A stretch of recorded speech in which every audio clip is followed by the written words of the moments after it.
Two people are beginning 12-month prison sentences after a fake Twitter account, purporting to be that of a paedophile, was set up to troll Andy Woodward after he became the first former footballer to waive his anonymity and leave the sport facing a sexual abuse scandal involving hundreds of other victims.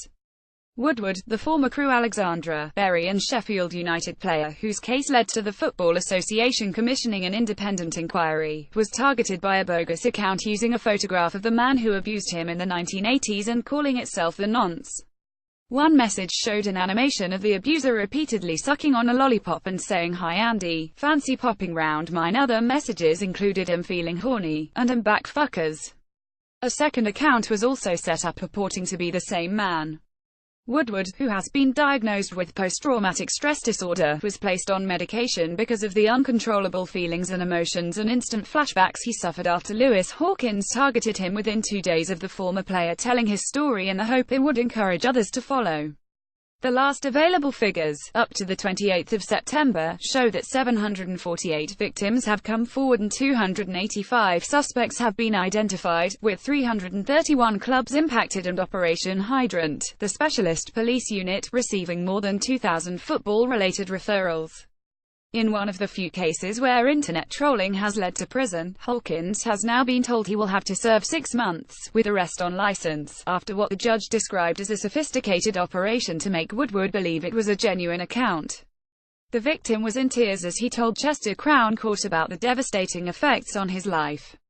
Hawkins was also served with a 15-year restraining order. "The content of the messages horrified me to the point I felt dizzy," Woodward said. "It made me feel sick. I dropped my phone on the table and I was in tears. I was home with my friends and family and virtually collapsed to the point where one of my family members had to hold me up from falling to the floor. Only 2 days before, I had given up my anonymity to speak publicly. I felt I had reverted to being a child and it took me back to tragic events. I was in a lot of fear. I felt vulnerable and powerless." Andy Woodward: "I hope more victims of abuse now feel they can come forward." Video. Hawkins, 18, of Crewe, created the Twitter account after Woodward's case instigated what the FA chairman, Greg Clark, has described as a tidal wave and the biggest crisis he can remember in the sport. Hawkish father, David Riches, 45, of Crewe, initially took the blame, telling the police it was banter and personal fun and saying he did not think it would upset anyone.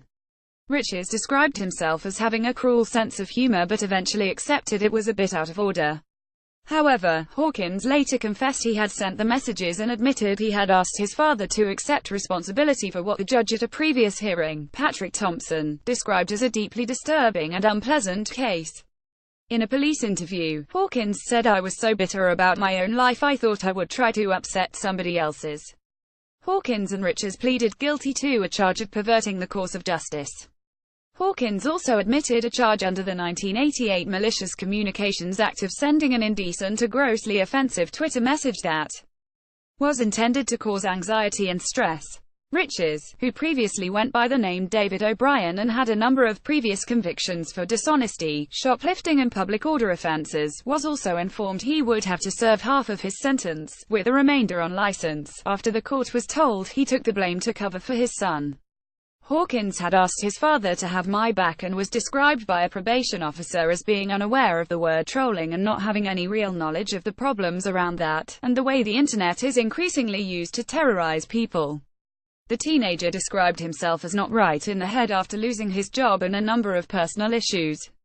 As he was led away, he made a number of threats, shouting, "When I get out, I will fucking kill you."